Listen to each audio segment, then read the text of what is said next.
Saudara terkasih dalam Tuhan Yesus Kristus, mari sebelum kita mendengarkan firman Tuhan, kita berdoa.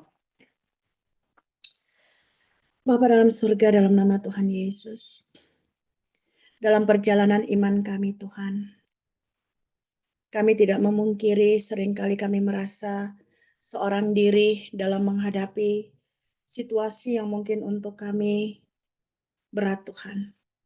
Kami melupakan bahwa ada orang-orang sekitar, ada keluarga kami, ada orang-orang baik di sekitar kami. Dan terlebih lagi, kadangkala kami lupa bahwa ada Tuhan Yesus yang selalu ada untuk kami. Bapa yang baik, terima kasih untuk firman Tuhan yang selalu ada untuk kami melalui pimpinan Roh Kudus. Sehingga kami dimampukan untuk tetap belajar dan terus belajar setia. Hidup di dalam kekuatan firman oleh karena Tuhan Yesus selalu ada bagi kami. Ya Allah Roh Kudus, pimpin kami dalam kebenaran, menguraikan firman Tuhan yang akan kami renungkan bersama-sama. Baik hamba yang atas kasih karunia Tuhan dipercayakan untuk menyampaikan akan isi hati Bapa pada malam hari ini. Untuk setiap rekan terkasih, rekan GKM maupun caregiver yang begitu setia untuk mengikuti akan renungan firman Tuhan pada saat ini. Terima kasih Tuhan Yesus, dalam nama Tuhan Yesus, kami menyerahkan pemberitaan firman Tuhan ini ke dalam pimpinan Tuhan saja. Haleluya. Amin. Ya, shalom, selamat malam untuk kita semua. Ya, Yudi, ya, puji Tuhan. Pada waktu tadi kita mendengarkan pujian Allah mengerti, Allah peduli dengan satu video klip yang puji Tuhan ya, terlihat bagaimana saya sempat terharu ya. Maksudnya melihat bagaimana Tuhan Yesus memeluk, merangkul seorang wanita, bahkan merangkul seorang pria yang penuh dengan air mata ya. Pada malam hari ini saya tidak tahu apa yang menjadi pergumulan teman-teman terkasih yang sungguh dicintai dan dikasihi oleh Tuhan Yesus. Apakah teman-teman sesama GKM ataupun caregiver. Mungkin pada malam hari ini ada pergumulan yang mungkin kita rasakan kita udah nggak mampu. Atau di tengah sukacita yang kita rasakan Tuhan begitu dekat dengan kita. Mari Bapak Ibu Saudara kita akan merenungkan satu bagian firman Tuhan yang sungguh menunjukkan bagaimana begitu pedulinya Allah di dalam kehidupan kita. Mari dengan penuh kasih Tuhan kita membuka dari kitab Ibrani. Ibrani pasalnya yang keempat, ayatnya yang ke-15 dan 16. Saya akan bacakan bagian firman Tuhan ini ya. Demikian bunyi firman Tuhan, Ibrani pasalnya yang keempat, ayatnya yang ke-15 dan 16. Sebab imam besar yang kita punya, bukanlah imam besar yang tidak dapat turut merasakan kelemahan-kelemahan kita. Sebaliknya, sama dengan kita, ia telah dicobai hanya tidak berbuat dosa. Ayat 16, sebab itu marilah kita dengan penuh keberanian menghampiri tahta kasih karunia, supaya kita menerima rahmat dan menemukan kasih karunia untuk mendapat pertolongan kita pada waktunya. Ya amin untuk firman Tuhan. Dikatakan bahwa firman Tuhan adalah seperti firman Allah hidup dan kuat dan lebih tajam daripada pedang bermata dua manapun. Ia menusuk amat dalam sampai memisahkan jiwa dan roh, sendi-sendi dan sumsum. Ia sanggup membedakan pertimbangan dan pikiran hati kita. Pada ayatnya yang ke-12. Kenapa saya menyinggung sedikit tentang kekuatan firman Tuhan? Bapak Ibu Saudara terkasih, kalau kita boleh tetap kuat dan ada sampai saat ini, semuanya karena kita mengimani firman Tuhan. Amin. Bukan karena hebatnya kita, bukan karena pintarnya kita, di tengah segala keterbatasan kita atau ketidakberdayaan kita. Kalau kita tetap tetap boleh bersuka cita, boleh bernafas, boleh sehat, boleh hidup sampai saat ini, dikatakan semata-mata karena kasih karunia Tuhan dan karena semuanya kita imani di dalam firman Tuhan. Firman Tuhan dapat membedakan antara pertimbangan dan pikiran hati kita. Ini menjadi dasar, Bapak Ibu Saudaraku. Sehingga dengan meyakini hal ini, maka kita akan mengerti bahwa Tuhan Yesus, atau dengan tema ya yang saya sampaikan tadi, dikatakan Dia dengan huruf besar semua, itu maksudnya adalah Allah. Allah yang kita kenal dalam nama Tuhan Yesus Kristus. Allah mengerti dan Allah peduli. Tidak dibiarkannya kita bergumul sendiri karena Dia begitu peduli. Mungkin kita merasa sebagai seorang GKM. Ada masa-masa sulit kita di mana kita merasa begitu lonely, begitu merasa sendiri, begitu merasa kesepian. Seakan-akan kita sendiri yang mengalami persoalan hidup itu. Mungkin kita merasa tidak berharga. Mungkin kita merasa dicuekkan. Mungkin kita merasa, berarti perasaan ya. Perasaan kita merasa, aduh kenapa sih kok aku moodnya seperti ini lagi. Tetapi ketahuilah, pada saat kita merasakan hal-hal seperti itu, kita nggak sendiri. Karena ada Tuhan Yesus yang bersama-sama dengan kita. Demikian juga untuk Bapak Ibu caregiver terkasih atau saudara terkasih. Di saat anggota keluarga kita sedang merasakan satu situasi yang drop,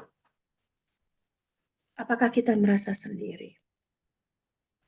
Apakah kita merasa tidak berdaya? Ya, kita memang tidak berdaya dengan kekuatan kita sendiri. Karena kita terbatas. Maaf.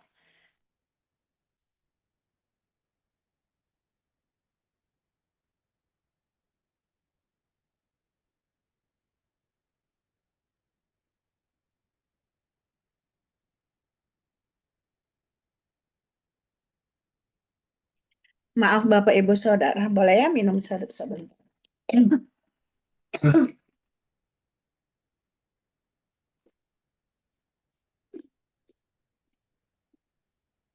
Ya, terima kasih. Jadi mungkin kita merasa sebagai caregiver udah putus asa. Oh dia dropnya kembali lagi ya. Atau mungkin di antara kita, loh aku udah kok ganti obat lagi ya. Atau kenapa dan kenapa. Di saat kita bertanya itu ketahuilah teman-teman, ketahuilah Bapak Ibu kita nggak sendiri. Ada Tuhan Yesus yang sedang merangkul kita. Karena firman Tuhan dengan jelas mengatakan pada ayat yang ke-15, sebab imam besar yang kita punya, ya minta dijemput ya sekarang. Ya. Sebab imam besar yang kita punya sekarang bukanlah imam besar yang tidak dapat turut merasakan kelemahan-kelemahan kita. Sebaliknya, sama dengan kita, ia telah dicobai hanya tidak berbuat dosa. Artinya apa? Imam besar. Saya singgung sedikit aja ya karena waktu. Nanti kita bisa share mungkin lewat grup. Kalau ada pertanyaan-pertanyaan Alkitab, kita bisa saling menjawab.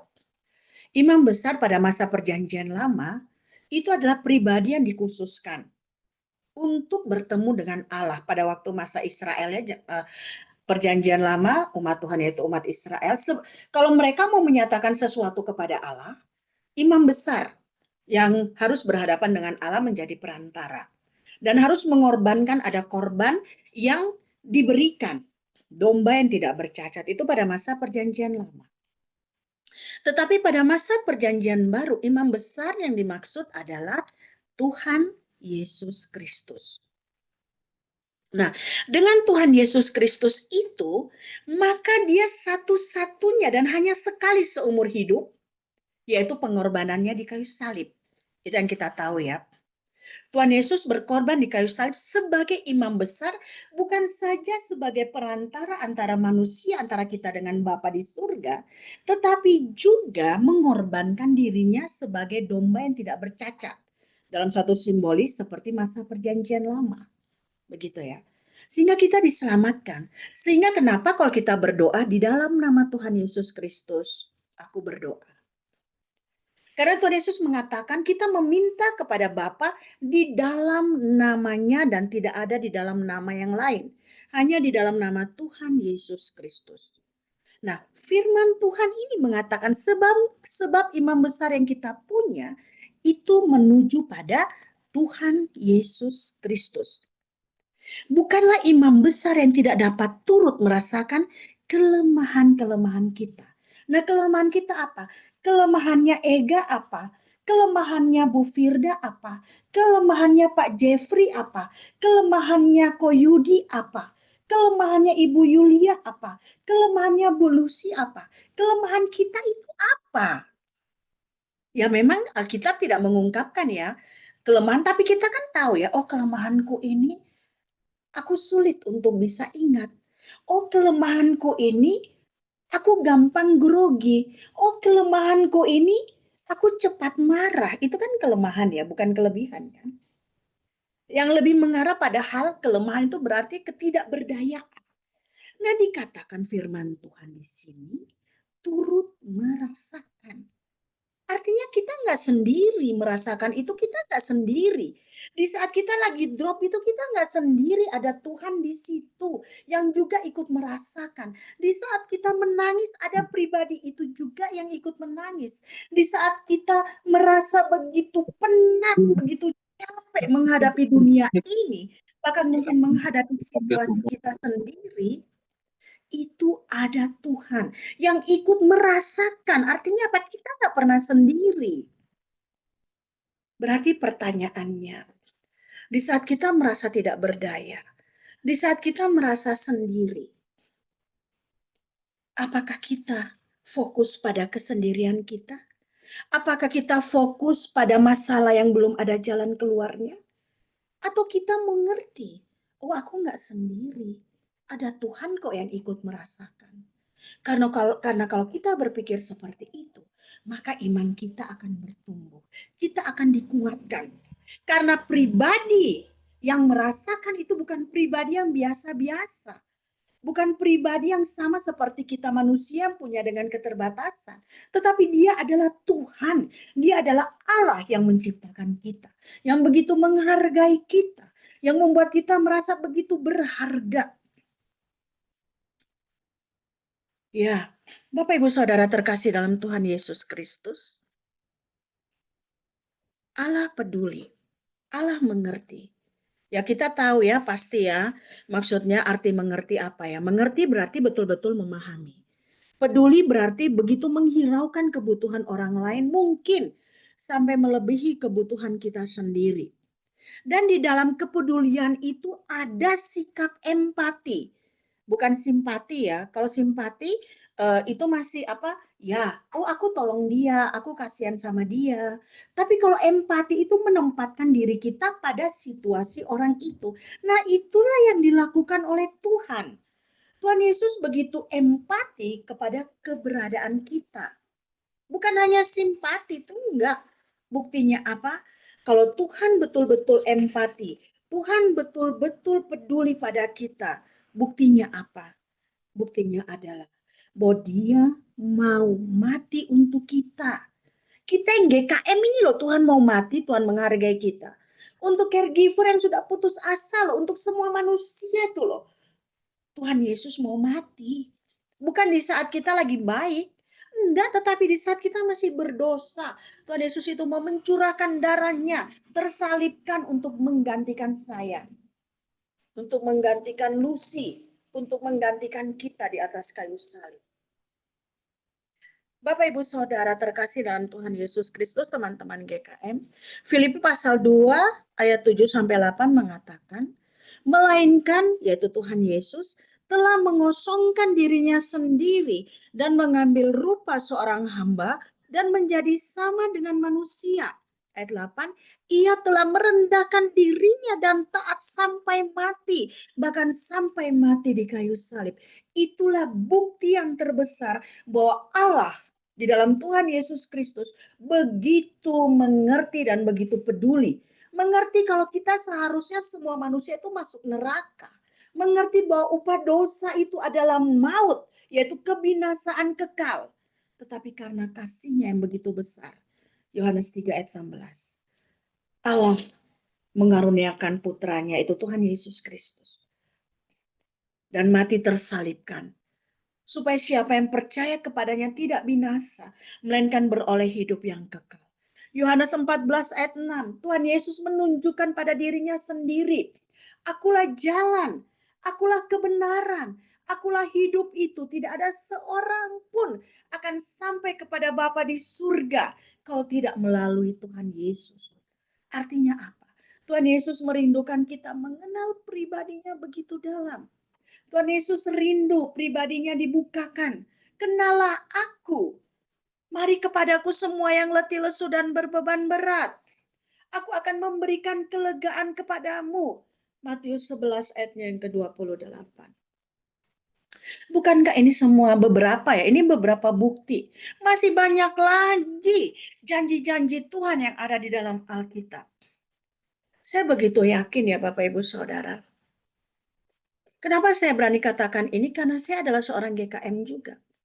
Saya juga memiliki keterbatasan. Kerapuhan secara mental, kerapuhan secara jiwa.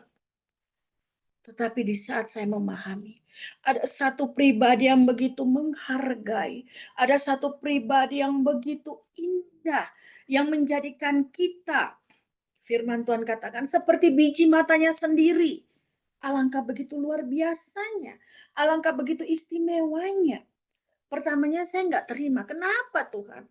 Saya sudah bisa sekolah pendeta Tuhan, tetapi kenapa saya harus kambuh Tuhan?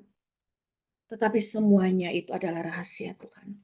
Satu hal yang saya imani dan saya mengerti sampai saat ini, bahwa Tuhan Yesus tidak meninggalkan kita semua.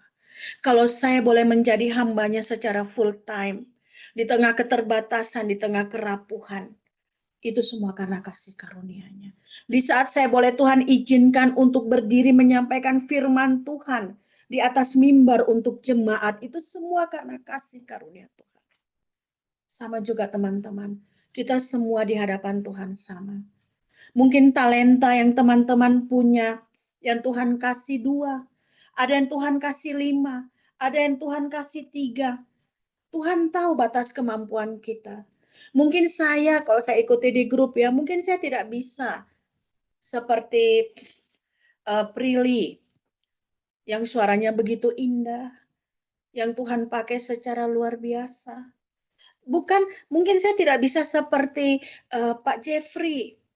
Mungkin saya tidak bisa seperti Patricia. Mungkin saya tidak bisa seperti Elizabeth. Mungkin saya tidak bisa seperti yang lainnya. Saya penuh keterbatasan. Mungkin kita juga membandingkan diri kita dengan orang lain. Tetapi ingatlah, Tuhan tahu batas kemampuan kita. Tuhan sangat-sangat tahu dan Tuhan sangat mau untuk disibukkan. Tuhan Yesus sangat mau untuk disibukkan dengan persoalan kehidupan kita. Karena yang satu Tuhan rindukan. Tuhan yang mengajak, mari semua, siapapun yang letih lesu, mungkin ketidakmampuan di dalam melakukan firman Tuhan.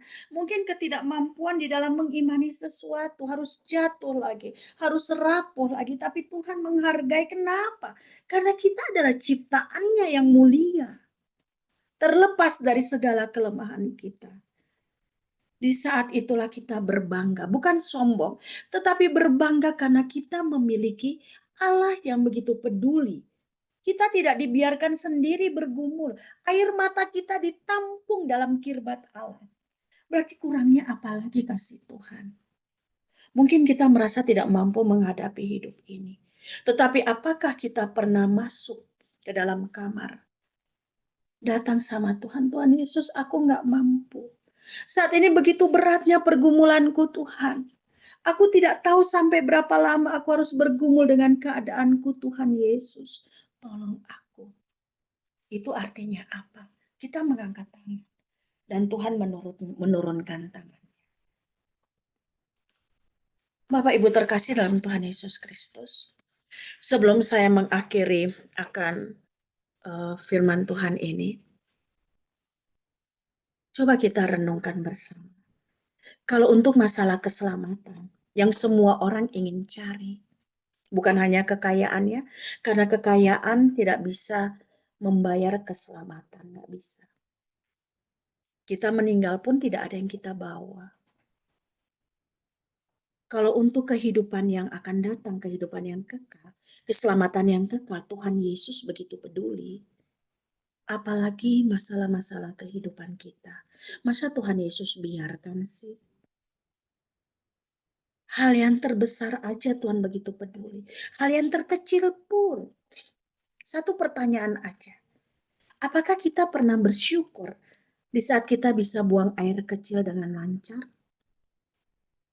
Waktu suami saya masuk rumah sakit, ada loh yang nggak bisa ke kamar mandi karena mengalami masalah di anggota tubuhnya. Menjerit kesakitan karena tidak bisa ke kamar mandi. Kita udah bersyukur nggak, yang kecil itu aja. Puji Tuhan, semuanya Tuhan anugerahkan kepada kita. Nafas hidup. Waktu saya lihat begitu ada satu bapak itu begitu susah dipasang alat ya untuk bernafas, itu dipasang oksigen itu. Di situ saya melihat, oh Tuhan, sungguh luar biasa kalau kita bisa bernafas sampai saat ini. Itu semua karena anugerah Tuhan. Tabung oksigen itu dibayar loh, walaupun BPJS ya, kita kan bayar BPJS ya. Tabung itu, satu tabung itu loh, dibayar harganya mahal. Tapi kita sekarang, apakah yang saat ini sedang mendengarkan ikut grup ini ada yang pakai oksigen? Saya lihat nggak ada. Artinya apa? Betapa baiknya Tuhan loh. Betapa luar biasanya Tuhan. Kita boleh sehat. Aduh, kalau saya lihat bagaimana orang di IGD itu ya Bapak Ibu. Teriak-teriak kesakitan. Ada yang aduh, saya nggak bisa ceritakan ya. Tetapi puji Tuhan, kita boleh sehat. Apakah kita udah bersyukur? Tuhan, aku boleh sehat loh Tuhan. Walaupun aku ada masalah dengan mentalku, walaupun aku ada masalah dengan jiwaku. Tetapi Tuhan Yesus mau mati loh untuk aku. Tuhan Yesus mau berkorban loh untuk aku. Artinya apa? Tuhan Yesus begitu mengerti dan peduli, bukan? Jadi mari cintailah Tuhan Yesus. Tuhan yang menciptakan kita. Bapak Ibu Saudara terkasih dalam Tuhan Yesus Kristus, sebelum saya mengakhiri, ayat yang ke-16 dikatakan, sebab itu marilah kita dengan penuh keberanian menghampiri tata kasih karunia, supaya kita menerima rahmat dan menemukan kasih karunia untuk mendapat pertolongan kita pada waktunya. Artinya apa? Karena kita berani menghadap Allah, tata kasih karunia Allah, karena kita mempercayai Tuhan Yesus gitu loh. Jadi Tuhan Yesus itu menjadi atau membuat kita berani menghadap Allah itu. Nah, sejauh mana kita bersekutu dengan Tuhan dalam doa? Ya puji Tuhan, di dalam grup support ya, kita saling mengisi, saling menguatkan. Ya minta maaf kalau Bu Lucy atau saya tidak terlalu respon ya. Maksudnya tidak sering membalas. Tapi saya membaca dan saya mendoakan setiap pribadi yang ada. Karena semua begitu hebat, begitu unik, belum tentu loh, belum tentu orang yang maaf kata dalam tanda petik yang bukan GKM itu bisa sehebat Haniel, bisa sehebat Patricia, bisa sehebat Elizabeth, bisa sehebat Pak Jeffrey. Artinya apa? Tuhan peduli kan sama kita. Kita melebihi orang-orang yang sehat dalam tanda petik secara mental mereka. Dan itu memacu kita untuk melihat bahwa kita berah karena kita mahal loh. Harga kita itu bukan 1 miliar. Harga kita itu tidak bisa dibeli dengan uang tetapi dengan darah. Itu darah Tuhan Yesus. Nah, kalau dengan mengerti ini artinya apa? Kita bisa menghargai diri kita. Kenapa? Karena Tuhan Yesus begitu menghargai kita. Itu yang membuat dia begitu mengerti dan membuat dia begitu peduli.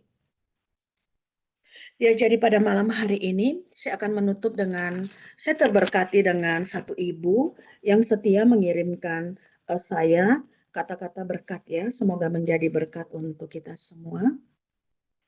Dikatakan demikian, hidup memang berat, tetapi Tuhan Yesus akan mencukupi. Hidup memang tidak dapat dipastikan, tetapi Tuhan Yesus selalu menyertai. Hidup memang penuh ketidakadilan, tetapi Tuhan Yesus sangat peduli. Hidup memang penuh tantangan, tetapi Tuhan Yesus mampu memelihara kehidupanmu. Amin untuk firman Tuhan, dan terpujilah nama Tuhan yang begitu peduli dan begitu mengerti. Mari kita berdoa. Allah mengerti, Allah peduli segala persoalan yang kita hadapi, tak akan pernah dibiarkannya.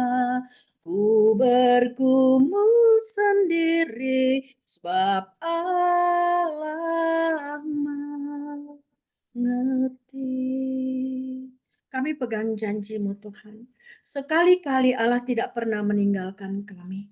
Karena Allah yang kami percayai dalam nama Tuhan Yesus adalah Allah yang Immanuel, yang selalu menyertai kami. Bapa, firman Tuhan telah selesai hamba sampaikan. Hamba terbatas ya Tuhan Yesus untuk menjawab setiap pergumulan, permasalahan yang ada dalam kehidupan teman-teman GKM maupun caregiver. Tetapi hamba percaya bahwa di dalam pimpinan Tuhan Yesus selalu ada jalan keluar. Di dalam pimpinan Tuhan Yesus selalu ada jalan yang pasti menuju kepada kebaikan dan kekekalan. Terima kasih Tuhan Yesus untuk kesempatan boleh sharing firman Tuhan, boleh saling membagi, biarlah melaluinya nama Tuhan dipermuliakan. Haleluya. Amin. Ya, saya kembalikan kepada Pak Jeffrey. Terima kasih.